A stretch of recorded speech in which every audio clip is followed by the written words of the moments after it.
쳐다만 봐도. 그렇죠? 근데 이제 이놈이 이제 고등학교에 가고 콧수염이 나기 시작하면은 멀어지는 거예요. 사촌이 돼버리는 거예요. 사촌이.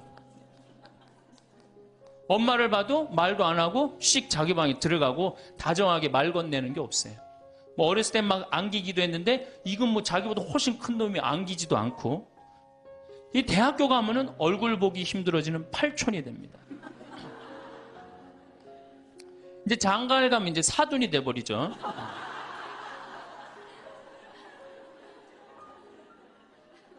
제가 여기 여러분들 노인대학에 옵니다. 이렇게 1박 2일로 100분 정도 와요.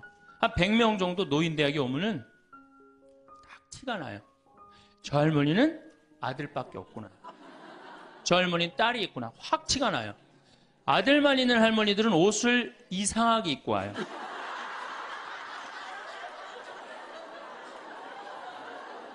그 몸빼 바지 비슷한 거 입고 와요. 아들만 있는 할머니. 아니 관광버스를 타고 여기까지 오는데 1박 2일을 오는데 멋을 좀 내야 되는데 하여튼 몸빼 바지 비슷한 거 입고 와요. 파마를 해도 어떻게 하고 오느냐? 철모 뒤집어 쓴 거 같이 이렇게 하고 와요. 파마를 하고 와도. 그냥 물어보면 제가 물어봐요. 할머니 아들밖에 없죠? 그러니까 아들밖에 없대. 아니 사준 아들이 엄마가 철모를 뒤집어 쓰든 몸빼 바지를 입든 관심 없습니다. 근데 딸이 있는 할머니들은 틀려요. 딸이 있는 할머니들은 이 스카프를 하고 와도 색깔이 벌써 뭐 보라색에 벌써 틀려요. 이 파마 웨이브가 틀려요. 딸이 있는 할머니들은. 네, 딸이 있는 할머니들은 파마 웨이브가 틀려요.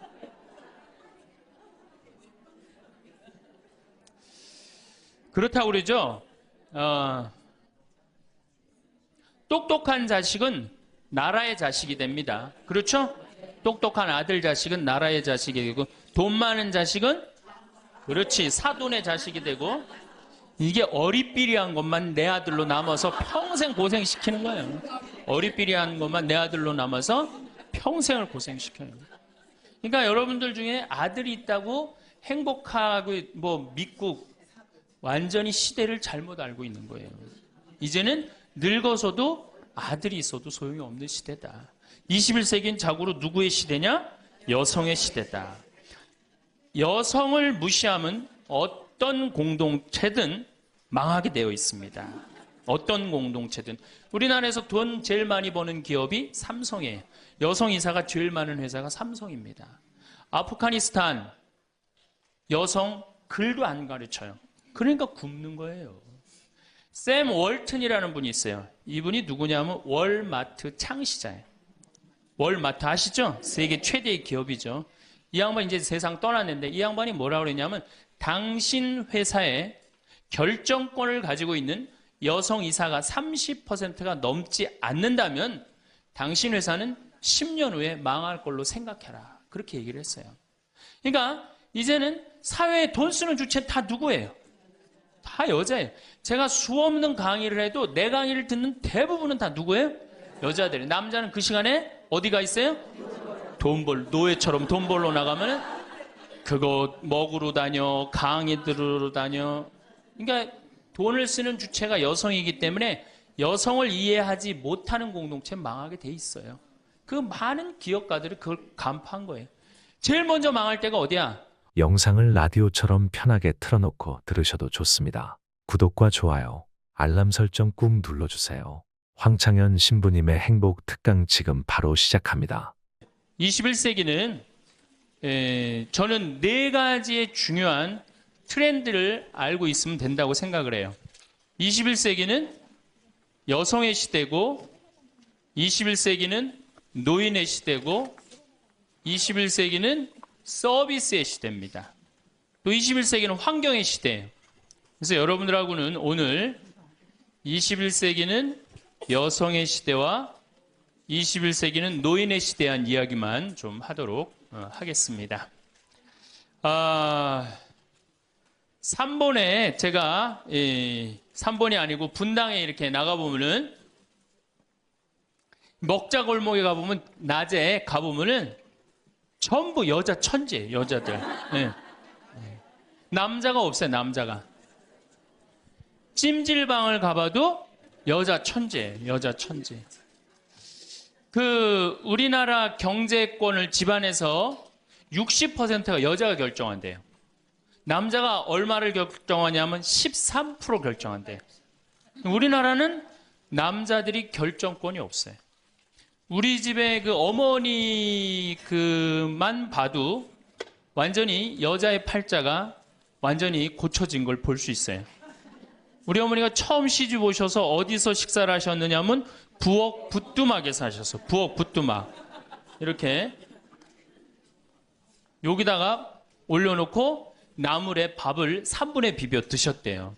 지금도 어머니하고 이렇게 밥을 이렇게 먹으면 어머니가 3분 만에 드세요.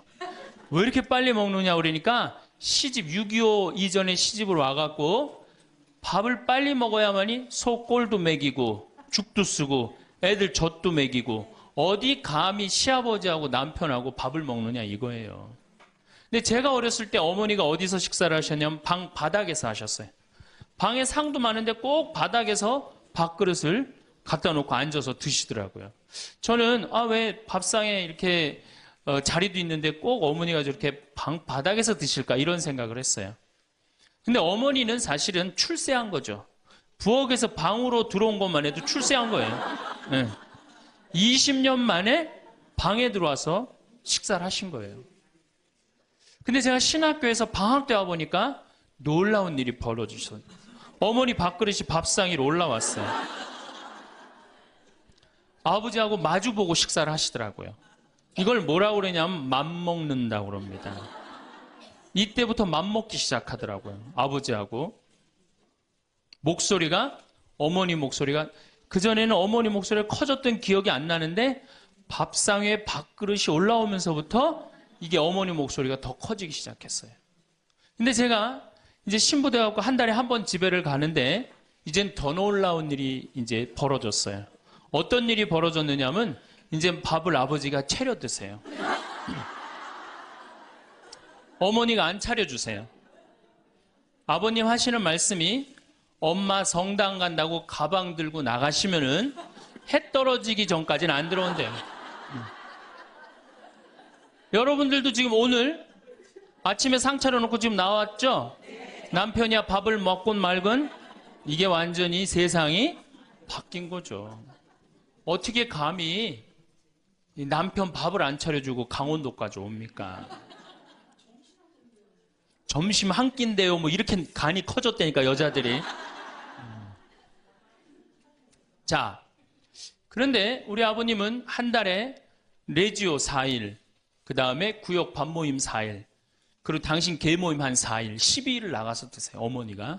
아버님이 12일을 밥을 차려 드시는데 불만을 안 삼으세요.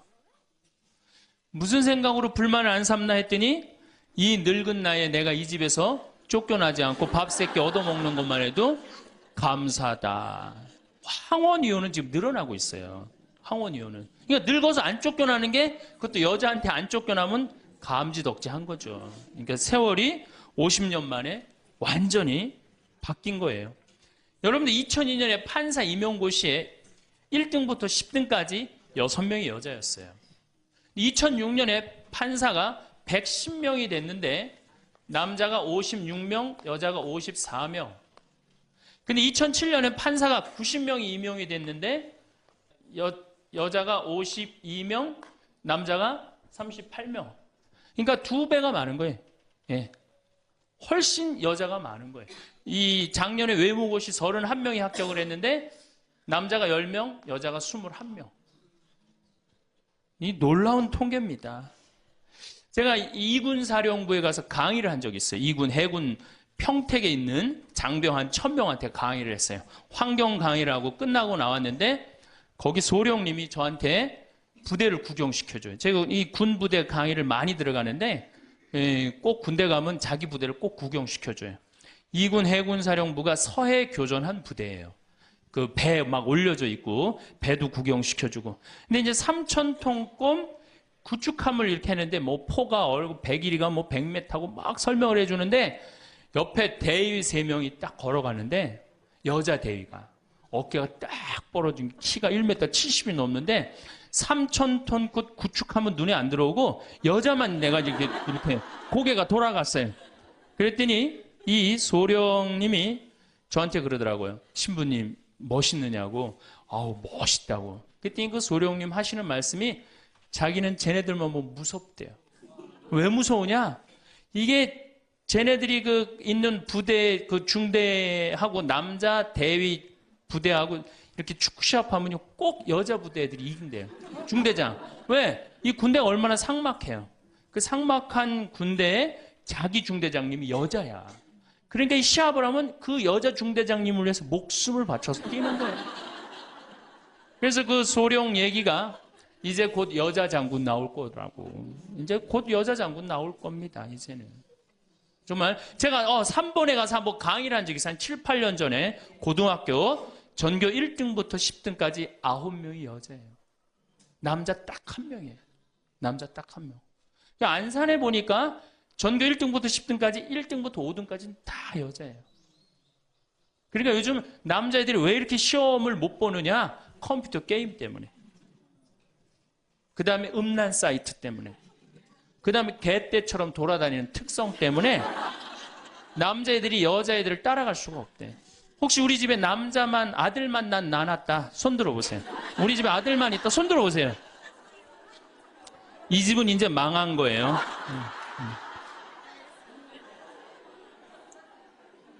여러분들이 지금 조금 새마을 쪽으로 멀리 돌아오셨는데 거기에 횡성고등학교, 민족 4강 고등학교가 있어요. 그런데 10년 전에는 여학생이 한 명도 입학을 못했어요. 근데 재작년부터 여학생이 훨씬 많이 입학을 합니다. 어딜 가도 여자가 약진을 하고 있어요. 2007년 여러분들 의사, 변호사, 회계사, 약사 이거 고소득 일자리에 70%가 여자가 차지해요. 남자는 30%밖에 못 차지해요. 그러니까 완전히 이 여자 세상이 온 거죠. 일본의 골드만삭스라는 이게 굉장히 중요한 통계인데 이 여성들이 얼마나 중요하냐? 115개 기업을 조사를 했는데 여성 이사가 있는 회사는 10년간 일본이 90년서부터 2000년까지 0% 성장을 하죠. 10년간 주식이 96% 오른 건 다 여성 이사가 있는 회사만. 그때 일본은 전체적으로 몇 프로 올랐느냐? 13% 올랐다는 거예요. 우리 집에 이제 딸이 있다. 그렇다면 이제 역사의 한 페이지를 장식할 인물이 나올 거예요. 여기 계신 분들 중에 내가 아들을 놓으면은 처음에 아들이 고추 달고 딱 나오면 뭔가 여자로서 일을 해낸 것 같죠? 그렇죠? 내가 드디어 이 시집에 와서 이 집에 이제 대를 잇는구나. 그리고 이놈이 이제 고추를 달고 막 뛰어다니면 그렇게 뿌듯하대요. 쳐다만 봐도. 그렇죠? 근데 이제 이놈이 이제 고등학교에 가고 콧수염이 나기 시작하면은 멀어지는 거예요. 사촌이 돼버리는 거예요. 사촌이. 엄마를 봐도 말도 안 하고 씩 자기 방에 들어가고 다정하게 말 건네는 게 없어요. 뭐 어렸을 땐 막 안기기도 했는데 이건 뭐 자기보다 훨씬 큰 놈이 안기지도 않고 이 대학교 가면은 얼굴 보기 힘들어지는 팔촌이 됩니다. 이제 장가를 가면 이제 사돈이 돼버리죠.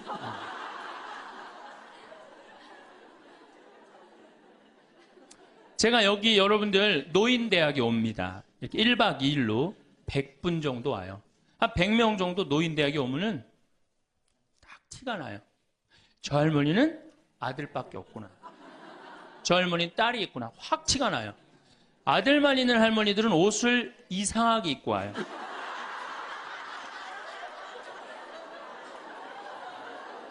그 몸빼 바지 비슷한 거 입고 와요. 아들만 있는 할머니. 아니 관광버스를 타고 여기까지 오는데 1박 2일을 오는데 멋을 좀 내야 되는데 하여튼 몸빼 바지 비슷한 거 입고 와요. 파마를 해도 어떻게 하고 오느냐? 철모 뒤집어 쓴 거 같이 이렇게 하고 와요. 파마를 하고 와도. 그냥 물어보면 제가 물어봐요. 할머니 아들밖에 없죠? 그러니까 아들밖에 없대. 아니 사둔 아들이 엄마가 철모를 뒤집어 쓰든 몸빼 바지를 입든 관심 없습니다. 근데 딸이 있는 할머니들은 틀려요. 딸이 있는 할머니들은 이 스카프를 해고 와도 색깔이 벌써 뭐 보라색에 벌써 틀려요. 이 파마 웨이브가 틀려요. 딸 있는 할머니들은. 네. 네, 딸 있는 할머니들은 파마 웨이브가 틀려요.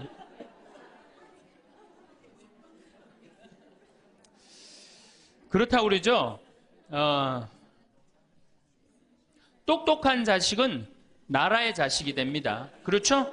똑똑한 아들 자식은 나라의 자식이 되고, 돈 많은 자식은 그렇지 사돈의 자식이 되고, 이게 어리삐리한 것만 내 아들로 남아서 평생 고생시키는 거예요. 어리삐리한 것만 내 아들로 남아서 평생을 고생시켜요. 그러니까 여러분들 중에 아들이 있다고 행복하고 뭐 믿고 완전히 시대를 잘못 알고 있는 거예요.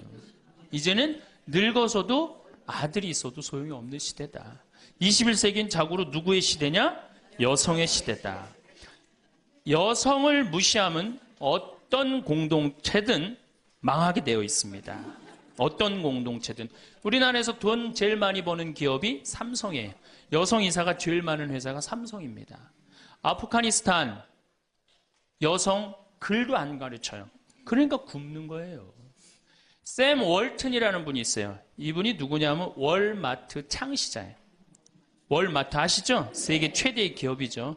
이 양반이 이제 세상 떠났는데 이 양반이 뭐라고 그랬냐면 당신 회사에 결정권을 가지고 있는 여성 이사가 30%가 넘지 않는다면 당신 회사는 10년 후에 망할 걸로 생각해라. 그렇게 얘기를 했어요.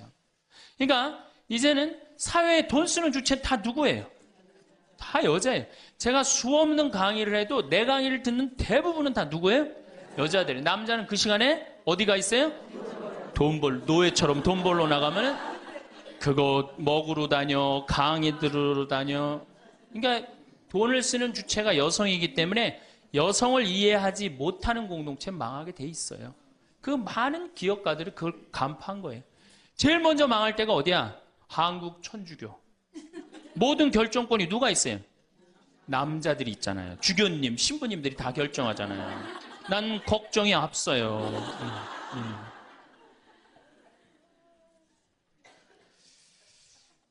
사회는 변해가는데 교회는 이 엄청난 시대의 변화를 이해하지 못하고 있어요. 따라가지 못하는 거죠. 그러니까 성당 나오는 대부분의 정말로 이 신앙생활하는 대부분의 우리 고객은 신앙생활하는 교우들은 누구예요? 여성이란 말이야. 근데 신부들이 뭘 알아요? 여러분이 뭐 때문에 괴로워하는지 알아요? 몰라요. 한 걸음 건너는 거예요. 이 늙은 나이 드신 할머니들은 뭐 때문에 괴로워요? 그놈은 며느리 때문에 괴롭잖아요. 근데 우리가 며느리 때문에 괴로워하는 시어머니를 잘 이해합니까? 못하죠. 젊은 여러분들은 뭐 때문에? 죽지도 않는 시어머니 때문에 괴롭잖아요. 성당에 와서 앉아 있어도 답답한 거예요. 정말 그런 뻥 뚫리는 얘기 별로 못 들어요.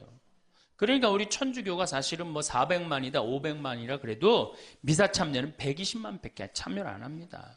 그러니까 네 식구 중에 한 식구만 주일날 와서 밥 먹는 거예요. 망한 거죠, 사실은. 엄격하게 보면은. 근데 이런 심각성을 잘 못 느끼고 있는 거예요. 그러면은 여성들이 왜 이렇게 갑자기 살기 좋은 세상이 됐느냐? 이유가 있어요. 20세기에 10대 발명품이 있습니다.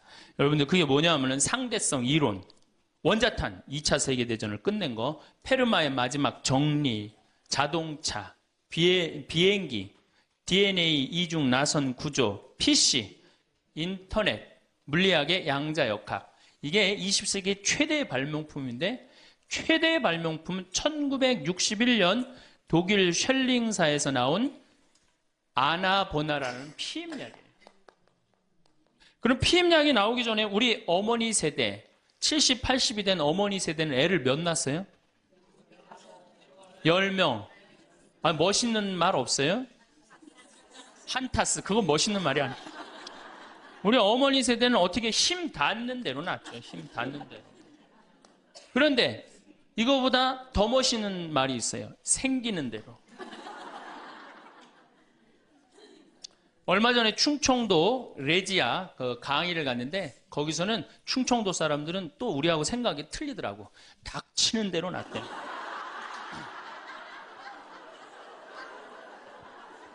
닥치는 대로 못해요. 그러니까 우리 어머니 세대 16에 시집 갑니다. 그렇죠? 16 생식 능력 시작되면 그럼 배가 불러요. 16 시작하고 배가 부르면 17 되면 애가 하나 나와요. 애가 나오면 얼마나 바빠요. 젖 먹여줘야죠. 얼러줘야죠. 논일 나가야죠. 밭일 나가야죠. 우리는 어렸을 때 집에 누에를 키웠어요. 누에 뽕 먹여야죠. 얼마나 바빠요. 그런데 이게 아장아장 걸어다닐만 하면 19 되면 또 어떻게 돼? 또 배불러. 그럼 20 되면 또 하나 나와. 이 둘이 이제 아장아장 기어다니고 정신이 하나도 없죠. 22 되면 또 배불러요. 23 되면 또 나와요.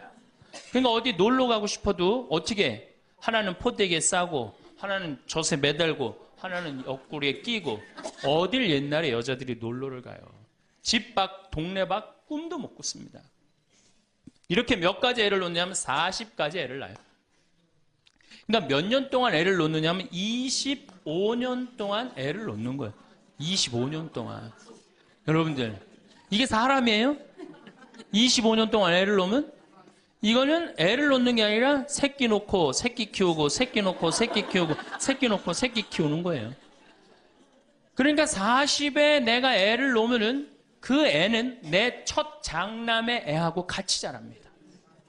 그러니까 옛날에 할머니들은 요즘 젊은이들은 다 우리 아가야 그러잖아요.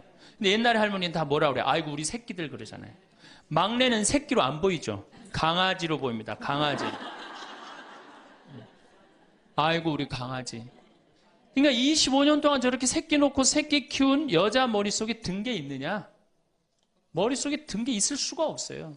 그렇게 바쁜데 무슨 생각할 시간이 어디 있어요. 그래서 머릿속에 든 거 없는 여자가 집안일 챙겨나면 그 집 망한다. 그래서 암탉 꼬꼬댁 하우스 폭삭 그랬어요. 옛날에는. 그런데 이 피임약이 나오고부터 애가 줄어들기 시작합니다. 4명으로, 3명으로, 2명으로, 이젠 1.05명으로 줄어들었어요. 여자가 애 놓는 시간이 1년으로 줄어들었어요. 1년으로. 여자한테 몇 년의 시간이, 자유시간이 주어져요?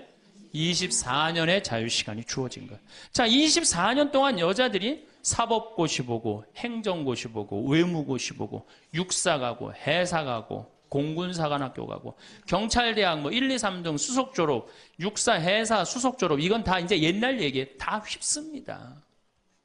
그러니까 여러분들 가정에 우리 집에 아들만 있다. 이 집은 뭐예요? 망한 거예요. 그래서 내가 딸을 둘 놓으면 뭐? 금메달. 그렇죠? 아들 하나 딸 하나 놓으면 은메달. 아들만 둘 놓으면 목메달. 그래, 목메달.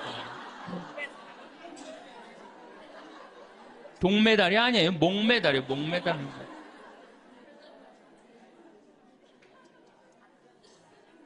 그런데 문제는 이렇게 여자들이 살기 좋은 세상이 됐어요. 이렇게 살기 좋은 세상이 됐는데 참 불행하게도 대한민국에서는 여자들이 이 사회를 주도해 나가는 주도 세력이 못 됩니다.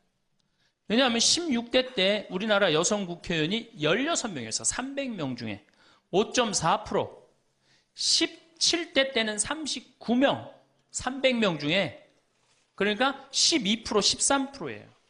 그런데 여러분들 정말로 잘 산다는 스웨덴은 국회의원이 42.7%, 덴마크는 29.8%, 30%예요. 그러니까 여성들이 사회에 진출해서 그 사회를 변화시키려고 굉장히 노력을 해요. 근데 우리나라 여성들은 사회가 뒤집어지든 엎어지든 지금 바로 여러분들 세대, 지금 30대, 40대, 50대 요 세대들은 관심이 없어요. 엎어지든 뒤집어지든. 지금 여러분들 우리나라 4급 공무원 100명 중에 여자 공무원이 몇 명인 줄 아세요? 딱 5명이에요.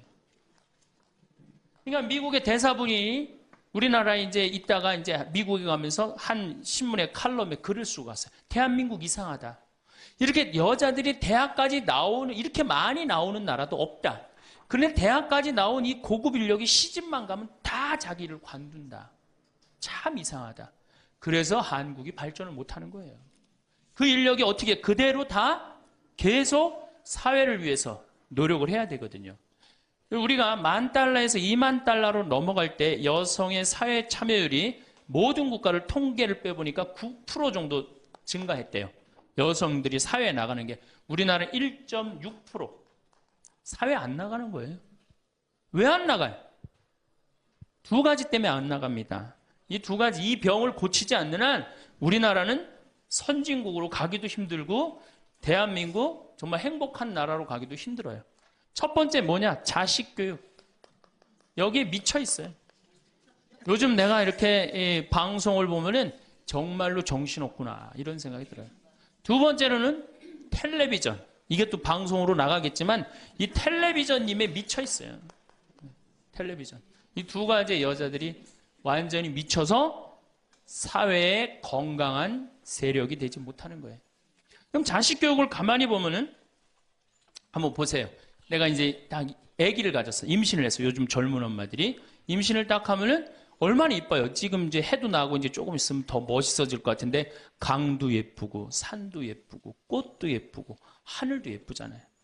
그럼 내가 세상에 태어나갖고 정말 이렇게 행복하게 살았으면 좋겠다. 이런 생각하는 엄마들 거의 없어요. 임신을 하는 순간 내 뱃속에 서울대학 C가 들어왔다고 생각을 해요. 이 얼마나 불행해요. 그래갖고 뱃속에 있는 애한테 글자를 가르칩니다. 도화지를 이렇게 오려서 대한민국, 대통령, 뭐 변호사 뭐 이런 거.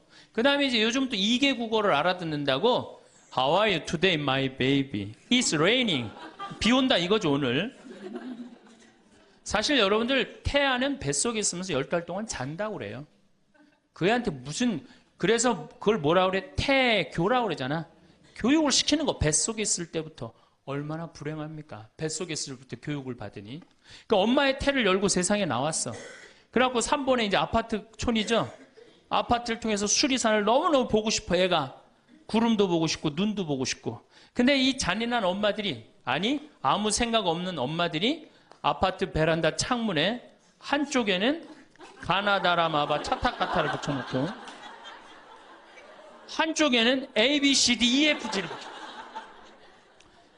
수리산을 보고 싶어도 보여요, 안 보여요? 글자에 가려서 안 보이는 거예요. 내가 누워서 모빌이 돌아가는데 기억, 니은, 디귿, 리을이 막 돌아가요, 모빌이. 겨다닐만 하면은 엄마들이 텔레비에는 텔레비전이라고 써놓고 냉장고에는 냉장고라고 써놓고 의자에는 의자라고 써놓고 그러니까 애들이 겨다닐 때마다 글자가 없는 데가 없어요. 그러니까 요즘 애들이 몇 살이면 한글 띱니까? 5살이면 4살 띄어요? 5살이면 한글 띄어요. 여기 계신 분 중에 초등학교 들어가기 전에 한글 띄신 분들 계세요? 없을걸요? 저는 초등학교 1학년 내내 받아쓰기 빵점이었어요. 기억나요? 1년 내내 빵점이었어요. 글자가 뭔 줄 알고 학교를 들어가요. 맨 뛰어놀다가 어머니가 어느 날 갑자기 여기다 수건 딱 달아주니까 이게 학교 가는 건가 보다 하고 학교 갔죠. 2학년 때 전 한글 띄었어요. 근데 내가 5살에 한글을 띈다. 흥분됩니까? 안 됩니까? 드디어 우리 집에 천재 태어났다. 저한테 데리고 옵니다. 신부님 우리 애가 천재인가 봐요. 왜요? 텔레비에 나오는 글자 모르는 글자가 없어요. 5살밖에 안 됐는데 축복기도 좀 해주세요. 안수기도 해달라는 거죠. 그럼 내가 걔 머리에 손을 얹고 뭐라고 그러냐? 이제 네 인생은 쫑났다.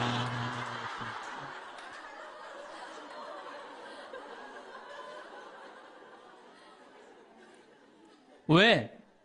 삐아제나 썸머힐이나 몬테소리 같은 유아 교육 이론을 가만히 읽어보면요. 3살, 4살, 5살 때 뇌의 75%가 형성된대요. 이때 고정적인 개념을 가르치지 말라고 그래요. 근데 이 글자를 가르치면 글자는 잘 알지만 뭐를 몰라. 다른 걸 모르는 거예요. 그야말로 이제 똑똑 바보가 되는 거죠. 저한테 이렇게 말하는 엄마들이 참 많아요. 신부님, 우리 애가 머리는 똑똑한데 노력을 안 한다고. 없는 소리예요. 왜? 얘는 이제 머리가 완전히 막혀 있는 거예요. 이때 어떻게 해야 돼? 저는 어렸을 때 이때 어떻게 자랐느냐면은 스레트에 막 겨다니다가 떨어져갖고 끓는 물에도 떨어져 봤어요. 아, 이게 끓는 물에 떨어지면 디는구나. 그 다음에 팽이 깎는다고 막 낫으로 깎다가 여기 쳐갖고 아직도 여기 이 상처가 있어요. 5살 때 확 뼈까지 잘라갖고 이게 잘라지는 거구나. 이러면서 애가 뭐를 이해해? 세상을 이해한단 말이야. 세상 돌아가는 이치를 깨닫는단 말이야. 그때 돌아가면서. 근데 책상 앞에서 글자만 배운 애는 다른 경험이 전혀 없는 거예요. 그래서 나는 초등학교 때 이렇게 성당에 이렇게 오는 엄마들, 내가 이제 다음 주에도 이제 유치원에 가서 강의를 하는데 엄마들이 그렇게 하는 엄마들이 참 많아. 너 바보야? 왜 이거하고 연결할 줄을 몰라? 이렇게 이해가 안 돼? 그렇게 막 화내는 엄마들 되게 많아요. 여러분들도 자식들 키우면서 이렇게 화낸 자식 있어요, 없어요? 분명히 있는 애는 이제 걔는 똑똑 바보예요. 왜냐하면 하나만 알고 다른 걸 모르는 거예요. 그래갖고 이제 천재인 줄 알고 초등학교에 들여놨더니 남들하고 섞어 놓으니까 어때요? 똑같은 애. 이때부터 이제 학원에 보내기 시작하는 거예요. 무슨 영어 학원, 속셈 학원, 웅변 학원, 피아노 학원, 무슨 요즘 서당도 있다고 그래. 서당. 저는요, 지금 우리나라 여자들이 얼마나 정신없느냐면요. 무슨 특목 유치원이 있대요. 고등학교 가기 위한 특목 유치원이 있다는 거예요. 이건 초등학교도 아니고 그래서 9시부터 2시까지 공부를 하고 2시부터 4시까지 시험을 보고 간대요. 6살, 7살짜리 아이가 세상을 막 느끼고 누리고 행복하게 살아가야 되는데 머릿속에 뭐가 들어있는 건지 모르는 거죠. 내 아이가 어떻게 살면 행복한지를 모르는 거죠. 1등만 하면 행복하다고 생각을 하는 거예요. 이게 우리나라의 불행의 시작입니다. 전 국민이 불행한 이유 중에 하나예요. 그러니까 이게 돈이 얼마가 들어가? 20조가 사교육비로 들어간다는 거죠. 20조가. 큰 문제죠. 그래갖고 이제 초등학교 때는 엄마 말을 듣습니다. 왜? 엄마가 나보다 크니까. 때리면 맞아야 되고, 그리고 그때는 막 똑똑하지도 않잖아, 애가. 근데 딱 6학년만 넘어서 갖고 중학교 1학년만 되면요. 갑자기 엄마보다 애가 커져요. 딸은 그래도 괜찮아. 아들놈이 이렇게 커지면요. 확 커집니다. 그래갖고 이제 학원을 땡땡이를 깠어, 애가. 너 이놈의 새끼 왜 학원 땡땡이 까고 그래? 너 공부 빨리 해야지. 좋은 대학 가서 너 출세하고 행복하지. 뭐가 좋은 대학 가는 게 행복해. 그래갖고 딱 때리려고 그러면 말 안 들으면 때리려고 그러죠. 여러분들 그러죠? 그러면 이제 아들이 딱 엄마 손을 딱 잡고 내려다보면서 중요한 게 있어요. 흰 눈동자 95%, 까만 눈동자 5%를 확 뒤집으면서 엄마를 밀쳐내면서 뭐라고 그러냐면은 이거 왜 때리냐고 말로 하자고. 여러분들 중고등학교 자식한테 맞는 부모가 14%예요. 이 지금 웃으면서 우리가 얘기를 해서 그렇지 실질적으로 심각한 가정 너무나 많습니다. 실질적으로. 왜? 엄마가 어디 있어 우리 애들한테 관리자만 있지.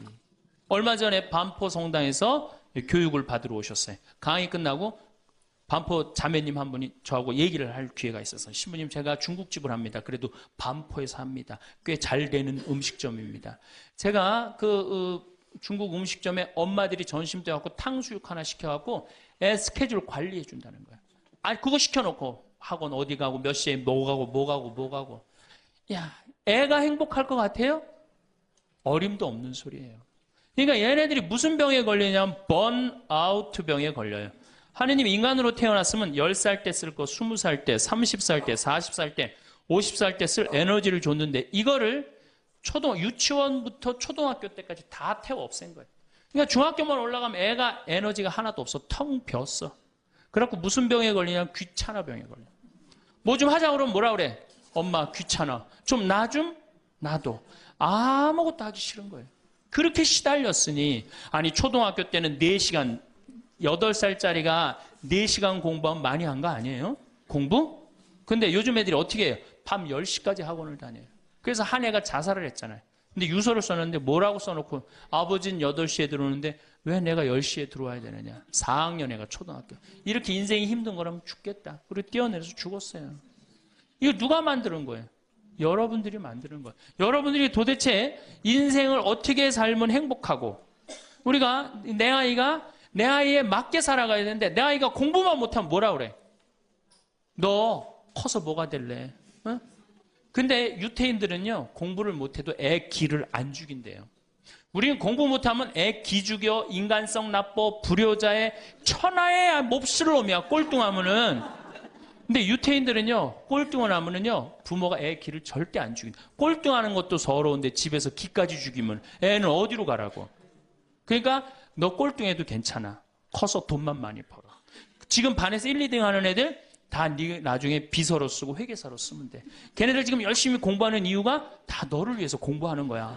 완전히 애 기를 살려주는 거예요. 그러니까 스티븐 스필버그가 나오는 거예요.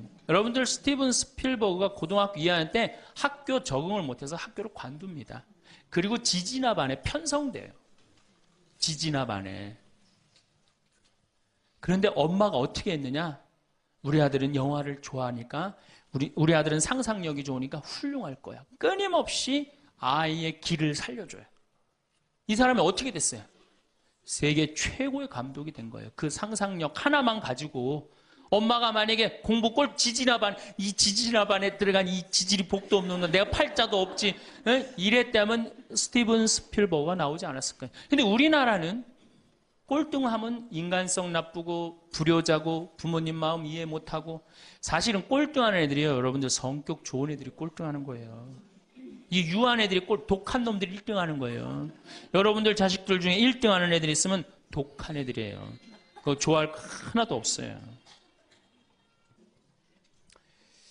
자, 이제 우리가 자녀들 이제 엄마들이 무슨 생각을 하냐면 내가 내 아이를 정말로 행복하게 키운다는 생각 아니면 차라리 신앙으로도 키워야 되는데 이게 대학에 미쳐 있기 때문에 중학교 3학년, 고등학교 3학년 때 미사를 안 나가면은 은근히 눈을 감아줘요.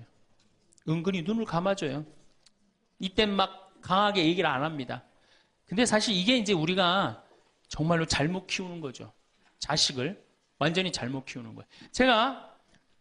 우리가 우리 자식들을 질서를 알게 키우든가 아니면 예의를 알게 키우든가 아니면 사랑을 알게 키우든가 봉사를 알게 키워야 되는데 너 편안하고 너 1등만 하면 최고야. 네가 1등만 하면 모든 게 다 용서돼. 그런 거예요. 우리가 얼마나 자식을 잘못 키우느냐면 제가 이제 20년 전이에요. 신학교 졸업하고 내 동창 신학생하고 제주도 여행을 가기로 했어요. 근데 내가 이제 혼자 이제 돈이 없어갖고 이제 나하고 같이 가서 부산에 가서 비행기를 탔어요. 24년 만에 처음으로 비행기를 탄 거예요. 참 굉장히 설레고 막 기대되더라고. 그래서 창가에 앉으면 막 밑에 내려다 보이는 거 막 꽃피는 팔도강산의 마지막 해가 그 장면이었어요. 비행기 타고 막 아래 내려다 보는 거. 그래서 나도 그걸 꿈꾸면서 나 비행기를 탔어요. 근데 마침 주님께서 날 도와주셔갖고 제가 창가에 딱 앉았어요. 그럼 내 옆에 내 신학생이 옆에 앉고. 그래갖고 폼을 있는 대로 바깥에 내다보고 막 난리를 치는데 저쪽에서 이제 젊은 엄마가 한 5살짜리 아이의 손을 잡고 또박또박 걸었는데 왠지 불안하더라고. 그러더니 아니나 달라 바로 내 옆자리, 내 좌석 옆자리에 딱 앉는 거예요. 근데 이 5살짜리 놈이 엄마한테 졸르기 시작하는 거야. 엄마, 나 창가에 앉고 싶다는 거예요. 그런데 이 엄마가 안 돼. 여긴 네 자리고 저긴 저 형 자리이기 때문에 너는 여기 앉아서 가야 돼. 이렇게 말하면 얼마나 좋겠어요. 내 쪽 확 돌아서더니 학생, 우리 아들이 처음 비행기를 타는데 창가에 앉고 싶으니까 자리 좀 양보해 달라는 거예요. 여러분들 5년 만에 처음 탄 놈이랑 24년 만에 처음 탄 놈이랑 어느 놈이 더 애절할 것 같아요? 이건 24년 만에 탄 놈이 훨씬 애절해요. 그런데 제가 나도 처음 탔기 때문에 자리를 못 양보하겠다 이렇게 말할 수가 없더라고. 그래서 제가 자리를 양보했어요. 근데 이놈이 비행기가 뜨자마자부터 자는 거예요. 내가 내리는 동안 내내 째려보면서 결심한 게 있어요. 내가 죽을 때까지 저놈 얘기를 하리라. 지금 하는 거예요, 지금. 20년째 지금 하고 있어요. 근데 내가 이제 배를 타고 목포로 와서 이제 기차를 타고 올라오는데 목포에서 조금 광주쯤 지났을 거예요. 어떤 아이가 초등학교 한 4학년쯤 되는 애가 막 땀을 막 삐질삐질 흘리면서 배를 움켜쥐더라고요. 너 왜 그러냐니까 배가 너무 아프대. 나는 이제 좌석이 있고 그 안에 서서 있는데 비행기 자리도 내준 놈이 기차 자리 하나 못 내주겠어요? 너 여기 와서 앉아라. 나 괜찮으니까. 그래갖고 얘가 이제 내 자리에 앉아서 한 30분을 가는데 그 엄마가 한참 보더니 일으키더라고요. 너 일어나라고. 그 학생한테 자리를 내주라고. 아, 나 괜찮다고. 근데 그 엄마 말이 아직도 기억에 나요. 내 아이가 난 질서를 아는 아이로 자랐으면 좋겠다. 아프다고 이렇게 다 하면은 나중에 커서 얘가 뭘 알겠냐. 자기 편안한 대로 살 거 아니냐. 그러니까 나를 도와달라고 그 엄마가 그러더라고요. 이제 시간이 지나서 나는 그렇게 지금 그 비행기에서 내 자리 뺏은 놈은 지금도 엄마 속을 썩일 거고 그 기차 자리에서 일어난 아이는 지금 엄마의 영광이 됐을 거예요. 근데 우리가 자식을 키울 때 어떤 기준으로 키우느냐, 이 굉장히 중요합니다. 어쨌든 신부님은 결혼을 안 해갖고 자식의 소중함을 몰라서 그런 답답한 소리를 합니다. 그래갖고 이제 어떻게 내 아이가 이제 서울대학을 갈 줄 알았더니 지방 무슨 제3대학을 졸업을 했어. 네. 졸업을 해갖고 취직을 했어. 그럼 부모 역할 다 한 거야, 안 해요? 부모 역할 다 한 거예요. 역사적으로 자식이 농사를 지을 줄 알았으면 부모 역할 다 했어요. 공자님 시대 평균 연령이 몇 세였냐면 38세였어요. 16세 시집을 가갖고 32, 33 때면 내 아이가 16이 됐을 때 부모가 기다려줬어요, 안 기다려줬어요? 안 기다려줬어요. 죽었어요. 그러니까 옛날에는 자식이 부모한테 애절합니까? 안 애절합니까? 애절해요. 죽지 말라고. 그러니까 옛날에는 장남이 어머니, 아버지 돌아가시면 어떻게 해? 손가락 깨물어서 단지해드렸어요. 입에다 피 넣어드렸어요. 그건 어느 장남이나 부모가 30대 돌아가면 다 합니다. 그리고 허벅지 잘라갖고 고기 먹고 싶다면 자기가 직접 해주고. 그게 뭐 상상이 안 가는 일이지만 옛날에는 그게 가능했어요. 왜? 이렇게 날 키우고 지금 죽으면 어떻게 하느냐. 그리고 옛날에 장남이 죽지 말라고 그러는 이유가 있어요. 왜 죽지 말라고 그러면 동생이 13, 17, 4, 1살이란 말이야. 아니 이렇게 나눠놓고 지금 죽으면 이거 누가 키워야 돼? 장남이 키워야 되잖아요. 그러니까 죽지 말라고 그랬던 거예요. 근데 우리 어머니가 60까지 살았어. 그러면은 이 1살이 시집 장가 가는 나이예요. 그러니까 장남이 너무 고맙다고 이렇게 내 동생 다 키워줘서 너무 고맙다고 잔치를 해준 게 바로 회갑잔치, 환갑잔치예요. 그러니까 옛날에는 환갑이 굉장히 의미가 있었어. 그런데 요즘은 환갑을 차려줬는데도 이게 안 죽네.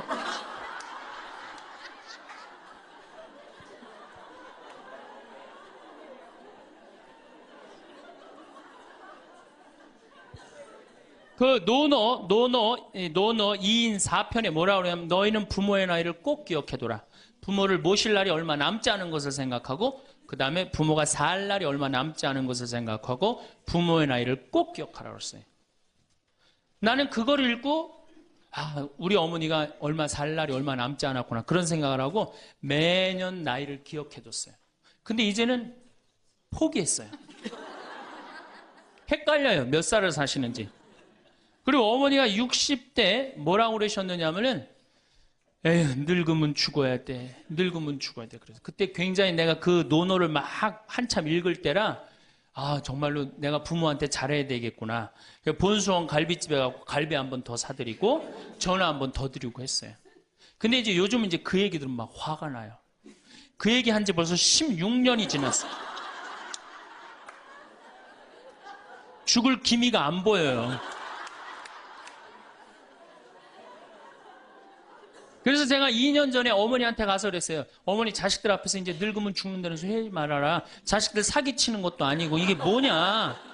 그런데 설날 집에를 갔는데 어머니가 이게 자식들이 거실에 꽉 찼는데 무슨 속상한 얘기를 하는데 늙으면 죽 그러다가 저하고 눈이 딱 마주쳤어요.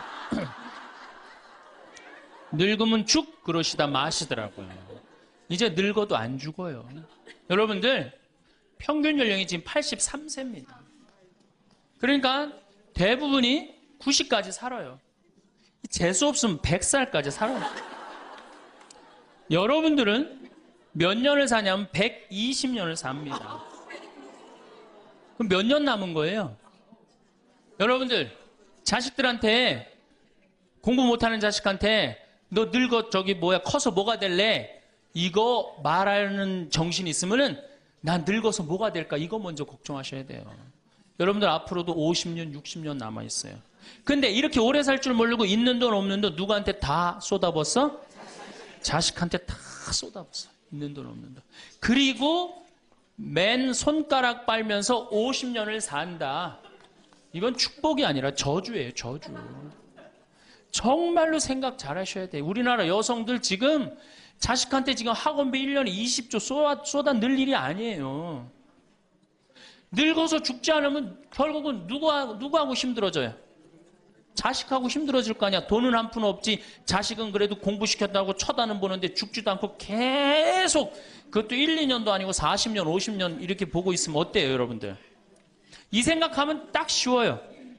여러분들 주위에 40살 먹은 아들이 장가도 안 가고 빈둥빈둥 엄마 주위에서 이렇게 붙어서 살아.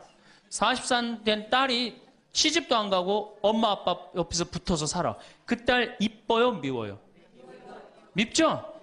반대로 뒤집어서 생각해 봅시다. 우리 엄마가 90이 됐는데 죽지도 않고 빈둥빈둥 나한테 매달려서 살아. 그럼 그 자식 이쁠 것 같아요? 부모가 이쁠 것 같아요? 안 이쁠 것 같아요? 미워요. 이건 어쩔 수 없어요. 특히 아들이 모시는 게 아니잖아요. 며느리한테 얹혀 살면 더 힘든 거예요. 이 우리 현실의 현실. 계산상 안 맞아, 계산상. 20년 키웠으면 20년어치만 받아 먹어야 될 거 아니야. 안 그래요? 20년 키웠으면 20년어치만 받아 먹으면 되잖아. 근데 이건 20년 키우고 지금 50년, 뭐 60년 이렇게 받아 먹게 생겼어요. 내가 고등학교 3학년 때까지 어머니 아버지가 저를 키워줬어요. 고등학교 3학년 때까지 참 고맙더라고요. 신부가 돼서 그런 생각이 했어요. 그래도 옛날에는 뭐 신부가 집안 떠난다 그러지만 지금은 뭐 집안하고 신부하고 연관이 많아요. 그래서 내가 그래도 어머니 아버지가 나를 20년 키워줬으니까 내가 20년은 갚으리라. 20년 얻어먹었으니까 20년은 갚으리라. 그런 생각을 했어요. 참 기특한 생각을 했죠. 내 첫 활동비가 46만 원이었어요. 어머니 2만 5천 원, 아버지 2만 5천 원. 용돈을 드리기 시작했어요. 지금 17년째 한 달도 안 빠지고 용돈을 드려요. 지금은 좀 많이 드리죠. 뭐 강의 다니고 그러니까 조금 제가 강사료 있으면 한 달에 뭐 5번, 6번 강의를 나가니까 그 강사료 중에 하나만 나눠줘도 용돈 많이 드리는 거예요. 17년 드려요. 한 달도 안 빠지고. 제가 생각해도 제가 기특해요. 이제 3년만 하면 끝나는 거 이제.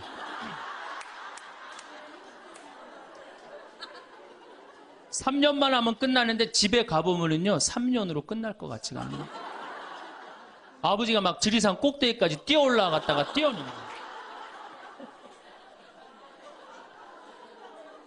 이 심각한 문제입니다. 네. 그러니까 아버님이 이렇게 지금 이제 78이신데 우리 큰형님 형님으로 동네에서는 알고 있어요. 근데 여러분도 한번 생각을 해보세요. 내가 돈 없이 정말로 50년을 자식한테 얹혀서 산다. 그럼 어느 자식이 그 부모한테 효도를 끝까지 할 수 있겠느냐. 이거 불가능한 거예요. 여러분들 지금 내가 자식 잘 키우면 호강할 거라고 생각하죠? 어린 반 푼어치도 없는 소리예요. 잘 키워놓은 자식은 나라의 자식 됩니다. 돈 많은 자식은 얼굴 구경하기 힘들어요. 예. 돈 있어갖고 이민을 가면 자식하고 어떤 관계 된다고 그래요? 요즘 그 유명하죠? 해외 동포 된대잖아요. 아들하고 나하고 해외 동포 된다고 그러잖아요. 근데 이제 여러분들만 이제 안 죽는 게 문제가 아니에요. 우리 신부들도 안 죽네.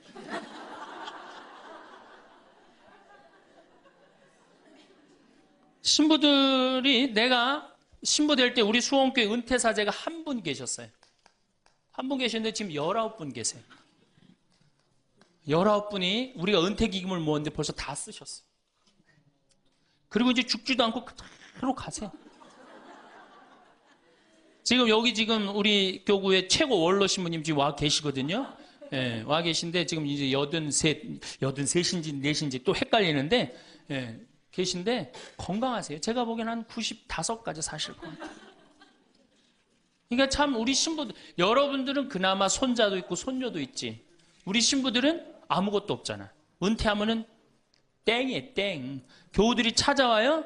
이거 1년 겨우 찾아오고 1년 지나고 나면 내가 은퇴 신부님들 가보면 하루 종일 혼자 계세요. 그것도 1년 365일. 그러니까 이탈리아는 어떻게 은퇴를 안 합니다. 신부님들이.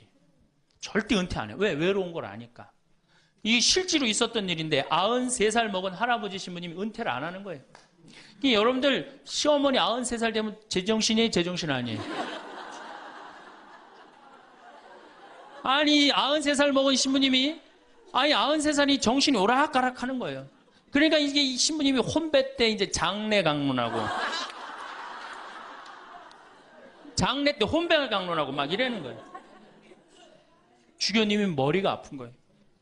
그래서 하루는 주교님이 찾아가서 신부님한테 신부님 이렇게 은퇴하라고 그래도 은퇴도 안 하시고 이렇게 맨날 이렇게 헷갈려 하시고 하니 내가 보좌 하나 보내줄 테니 그 보좌 받아갖고 어려운 건 보좌를 시켜라. 그래서 신부님 너무 기분이 좋대. 보좌가 딱 온다 그러니까. 보좌가 왔는데 70살짜리를 보내. 70살짜리를 보내.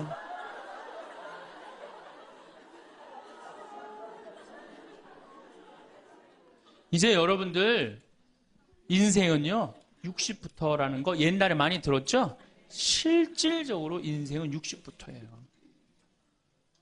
우리 이런 노래 알죠? 노세 노세 젊어 노세 늙어지면 못 노나니 이런 노래 있죠. 이게 100년 전에 우리 조선시대의 평균 연령이 46세였어요. 이때는 늙어서 놀 수가 없었어. 왜? 젊어서 다 죽었으니까. 근데 이 노래 이제 완전히 고쳐야 돼. 노세 노세 늙어 노세 늙어지면 안 죽나니. 이제 안 죽어요. 이제 안 죽어요. 이제 제가 다음 시간에는 그럼 노년에 대한 이해에 대한 말씀을 드릴 겁니다. 왜 우리가 노년을 잘 이해해야 되느냐? 이게 우리 사회에 아주 중요한 문제이기 때문이에요. 아주 중요한 문제예요. 그리고 자식교육, 아까 자식교육하고 텔레비전, 이 텔레비전님을 우리가 없애야만이 우리가 행복한 삶을 살 수 있어요. 사람의 몸은 나이가 들면서 자연스럽게 노화의 과정을 겪습니다. 이 과정에서 다양한 신체적 변화가 나타나며 특히 70대 이후에는 그 속도가 빨라집니다. 예를 들어 근육량과 체세포가 줄어드는 반면 체내 지방량은 증가합니다. 성호르몬의 감소로 골밀도가 낮아지고 관절의 연골이 약화되면서 관절염 같은 문제가 나타나기도 합니다. 이로 인해 계단을 오르거나 걷는 일이 점차 어려워지며 작은 부상에도 회복이 더뎌지는 시기가 됩니다. 감각기관에서도 변화가 나타납니다. 시력은 40대부터 저하되기 시작하며 수정체의 혼탁으로 인해 백내장이 발생하기 쉽습니다. 청력 역시 감퇴되어 높은 음역의 소리를 듣기 어려워지고 후각과 미각이 둔해지면서 음식 맛을 느끼는 능력이 떨어지기도 합니다. 이러한 변화는 단순히 신체적 불편을 넘어서 삶의 질 전반에 영향을 미칩니다. 특히 뇌의 크기와 무게는 40세 이후부터 감소하기 시작해 70대 이후로는 그 감소 속도가 현저히 빨라집니다. 이로 인해 기억력과 인지 능력이 감퇴하며 심지어는 치매와 같은 신경계 질환의 위험도 커집니다. 80대에는 신체 전반의 기능이 중년에 비해 30에서 40% 이상 감소하며 이때부터는 관리와 회복이 훨씬 어려워집니다. 노화가 진행되면서 우리는 몸의 변화를 실감하게 됩니다. 이를 대표적으로 나타내는 몇 가지 징후를 살펴보면 다음과 같습니다.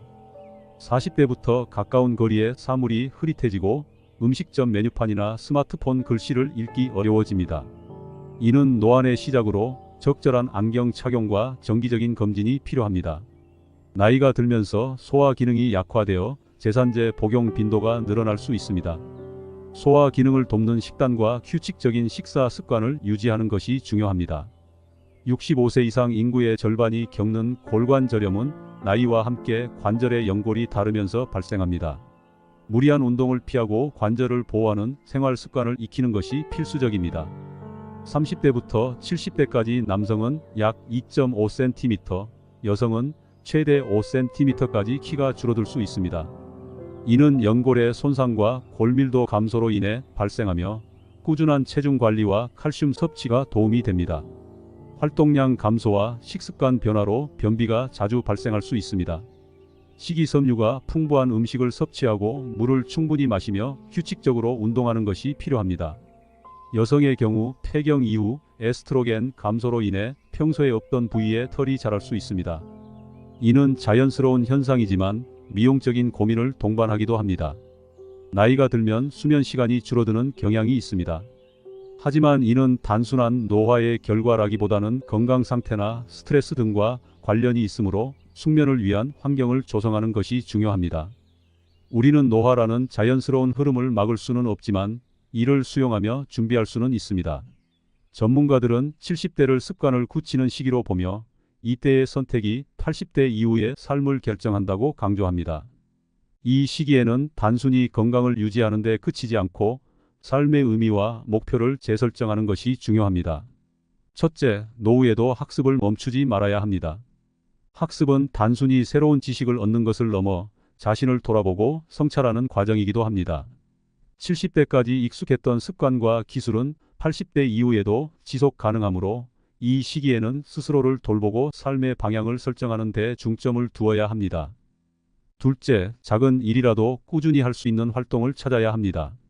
노년에도 지속적인 목표와 활동은 삶의 활력을 유지하는 데 도움을 줍니다. 예를 들어 80대에도 트럭을 몰며 지역 사회와 연결되어 있는 한 노인의 이야기는 우리가 단순한 일을 통해서도 얼마나 큰 만족을 느낄 수 있는지를 보여줍니다. 우리가 흔히 노화를 두려워하는 이유는 단순히 몸이 약해지는 것이 아니라 늙는다는 개념 자체가 주는 무거운 심리적 부담 때문일지도 모릅니다. 하지만 노화는 단지 숫자의 문제가 아니라 마음가짐에 따라 삶의 질이 크게 달라질 수 있는 현상입니다. 이런 점에서 최근 발표된 한 흥미로운 실험 결과는 새로운 통찰을 제공합니다. 이 실험에서는 70대와 80대 노인들에게 20년 전의 환경을 재현하며 그 시절처럼 생활하도록 했습니다. 실험에 참여한 노인들은 과거의 음악과 뉴스, 익숙했던 생활 습관을 되찾으며 일주일간 독립적으로 생활했습니다. 그 결과 이전에는 포기했던 활동들, 예를 들어 독서, 설거지, 강아지 산책을 스스로 해냈으며 심지어 신체적 능력과 자세가 크게 개선되었습니다. 이 실험은 우리가 나이를 받아들이는 사고방식이 실제 신체적 상태에 얼마나 큰 영향을 미칠 수 있는지를 잘 보여줍니다. 결국 노화를 단순히 쇠퇴로만 보는 것이 아니라 새로운 가능성과 배움의 기회로 바라볼 때 삶의 질은 훨씬 높아질 수 있습니다. 우리가 나이듦을 단지 사회적 시계에 맞춘 의무감으로 보지 말고 개인적 성취와 성장의 한 과정으로 받아들일 필요가 있는 이유입니다. 노화와 더불어 많은 사람들이 두려워하는 것이 치매입니다. 최근 치매 치료제가 개발되었다는 소식은 희망적이지만 여전히 치매는 현대의학으로 완벽히 치료하기 어려운 영역으로 남아 있습니다. 그러나 전문가들은 치매를 예방하고 진행 속도를 늦추는 방법이 있다는 점을 강조합니다. 첫째, 손과 입을 바쁘게 유지하기. 손을 사용하는 활동은 뇌를 자극하며 기억력 유지에 큰 도움이 됩니다. 예를 들어 뜨개질, 그림 그리기, 악기 연주 등이 포함됩니다. 또한 사람들과 활발히 대화하며 입을 사용하는 것도 중요합니다. 둘째, 배우고 기억하는 습관을 유지하기. 새로운 것을 배우고 도전하는 과정은 뇌의 유연성을 유지하는 데 효과적입니다. 단순한 암기에서부터 새로운 기술 습득까지 꾸준한 학습은 뇌 건강을 지키는 열쇠입니다. 셋째, 금연과 적절한 음주. 담배는 뇌 건강이 적이며 과도한 음주는 뇌세포를 파괴해 치매 위험을 높입니다. 적정 수준의 건강한 음주 습관을 유지하는 것이 중요합니다. 넷째, 싱겁고 균형 잡힌 식단 유지. 채소, 견과류, 생선 등 뇌 건강에 좋은 음식 섭취가 권장됩니다. 반대로 지나치게 짠 음식은 피하는 것이 좋습니다. 다섯째, 꾸준한 신체 활동. 적당한 강도의 운동은 혈액순환을 개선하고 뇌로의 산소 공급을 돕습니다. 이는 치매 예방에 필수적인 요소입니다. 치매를 바라보는 우리의 시선 변화. 한편 우리가 치매를 두려워하는 이유 중 하나는 치매를 단순히 부정적으로만 바라보는 사회적 편견 때문입니다. 설문조사에 따르면 많은 이들이 치매를 두려워하는 이유는 자신의 질병으로 인해 가족에게 피해를 줄까 봐서라고 합니다. 이는 치매라는 병 자체보다도 이를 둘러싼 인식과 태도가 더 큰 문제로 작용한다는 것을 보여줍니다. 우리는 치매 환자를 돌보는 과정에서 감정적으로 지칠 수 있지만 동시에 그들의 존재와 삶의 가치를 존중하며 함께할 방법을 찾아야 합니다. 치매는 먼 누군가의 이야기가 아니라 우리 모두의 문제로 다가올 수 있음을 기억해야 합니다. 나이가 들어간다는 것은 단순히 쇠퇴하는 과정이 아니라 삶의 새로운 가능성을 열어가는 시기일 수 있습니다. 젊은 시절에는 인정받기 위해 애쓰며 남들의 시선을 의식했던 반면 나이가 들수록 무엇이 나에게 중요한지 더 분명히 알게 되고 불필요한 일에 신경 쓰지 않게 됩니다. 이는 삶에서 자신만의 행복을 찾는 데 큰 도움이 됩니다. 나이를 먹는다는 것은 외부의 변화뿐 아니라 내면적으로도 성숙해지는 과정입니다. 이전에는 자신을 검열하며 타인의 기준에 맞추려 애썼다면 이제는 자신의 속도와 방식으로 삶을 즐길 수 있는 여유를 찾을 수 있습니다. 삶은 끊임없는 도전의 연속이며 특히 나이가 들수록 이러한 도전은 점점 더 무거워집니다. 경제적 어려움, 건강 문제, 고독 등 노년에 직면하는 문제는 한두 가지가 아닙니다. 그럼에도 불구하고 희망은 가장 절망적인 순간에 찾아오기도 합니다. 희망은 마치 어두운 밤하늘의 별과 같습니다. 안개가 짙어 산이 보이지 않아도 어둠이 깊어도 별빛은 여전히 반짝입니다. 아무리 힘든 상황에서도 그 속에 희망이 깃들어 있다는 믿음이 중요합니다. 예를 들어 치열한 인생의 산을 넘을 힘조차 남아있지 않을 때조차도 그 산을 넘어 다시 햇살을 맞이할 수 있는 순간이 오리라는 믿음은 삶을 이어가는 원동력이 됩니다. 삶은 우리에게 때로는 가혹하고 절망스러운 시련을 주지만 이러한 고난 속에서 더 단단한 마음과 지혜가 만들어집니다. 비바람이 아무리 거세도 꽃은 피어나고 봄은 매년 어김없이 찾아옵니다. 그러니 우리의 삶도 언젠가 꽃처럼 화사하게 피어날 날이 올 것입니다. 80세를 넘어 행복하고 건강한 삶을 살아가기 위해서는 지금 이 순간부터 작지만 중요한 실천들을 시작해야 합니다. 매일 30분씩 걷는 것만으로도 심혈관 건강을 유지할 수 있습니다. 가능하다면 근력 운동을 병행하여 근육을 강화하는 것도 중요합니다. 매일 감사한 일을 한 가지씩 적으며 긍정적인 마음가짐을 유지하세요. 이는 스트레스를 줄이고 삶의 만족도를 높이는 데 큰 도움이 됩니다. 손재주가 필요한 활동, 악기 연주, 미술 등 새로운 취미를 시작하세요. 이는 뇌를 자극하고 창의성을 키우는 데 도움을 줍니다. 가족, 친구, 이웃과의 소통을 멈추지 마세요. 정기적으로 모임에 참석하거나 새로운 사람들을 만나며 정서적 안정을 찾을 수 있습니다. 새로운 것을 배우는데 나이는 문제가 되지 않습니다. 독서, 언어학습, 요리 등 무엇이든 배우며 성장할 수 있습니다. 우리가 나이를 먹어간다는 것은 끝이 아닌 새로운 시작의 의미를 가질 수 있습니다. 인생의 후반부는 더 이상 누군가를 위해 살기보다 온전히 자신을 위한 시간을 가질 수 있는 기회입니다.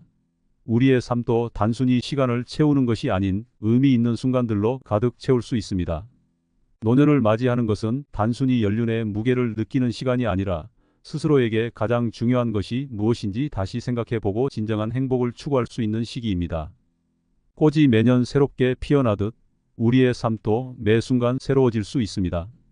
100세 시대를 살아가면서 우리는 젊었을 때보다 더 많은 선택지와 기회를 가질 수 있습니다. 중요한 것은 지금부터 준비하고 실천하는 것입니다. 건강한 신체와 긍정적인 마음가짐, 그리고 사회적 연결은 노후의 삶을 풍요롭게 만들어줄 것입니다. 오늘부터라도 작은 변화를 시작해 보세요. 걷기, 감사하기, 배우기, 소통하기. 이 모든 것이 합쳐져 여러분의 삶을 꽃처럼 아름답게 만들 것입니다. 그럼 오늘도 여러분의 삶이 활짝 피어나길 바랍니다. 사람마다 아침을 시작하는 방식은 다르죠. 어떤 분들은 알람이 울리자마자 벌떡 일어나 활동을 시작하시고 또 어떤 분들은 눈은 떴지만 이불 속에서 시간을 보내기도 합니다. 그런데요, 혹시 여러분은 아침에 눈 뜨자마자 일어나 움직이는 편이신가요? 그런 습관, 특히 50대 이상이라면 정말 다시 생각해 보셔야 합니다. 젊었을 땐 몰랐죠. 아침에 벌떡 일어나서 움직여도 아무 문제가 없었으니까요. 하지만 나이가 들면서 몸의 반응이 달라졌다는 걸 자주 느끼실 거예요. 갑자기 일어났더니 어지럽거나 순간적으로 중심을 잃은 적 있으셨죠? 그게 바로 몸이 아직 준비되지 않았는데 움직였기 때문입니다. 사람은 자는 동안 심박수도 떨어지고 혈압도 낮아지며 몸이 전체적으로 절전 모드에 들어가게 됩니다. 이런 상태에서 갑자기 일어나면 심장과 혈관, 특히 뇌로 가는 혈류가 순간적으로 불안정해지면서 현기증이 오거나 심하면 실신까지 할 수 있는 겁니다. 실제로 고령자 낙상 사고 중 많은 수가 아침 기상 직후에 일어난다고 해요. 그것도 대개 혼자 있을 때요.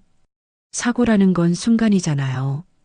특히 머리를 부딪히기라도 하면 그때는 정말 위험하죠. 언제까지? 완전히 말아먹을 때까지. 그 자기 꼬라지를 모르는 거죠. 만약에 내가 대통령인데 애들이 지금 어른까지 300명이 지금 빠져 죽어. 그러면 머리할 시간이 어디 있어요? 머리할 시간이 어디 있어요? 이거 올릴 시간이 어디 있어 지금?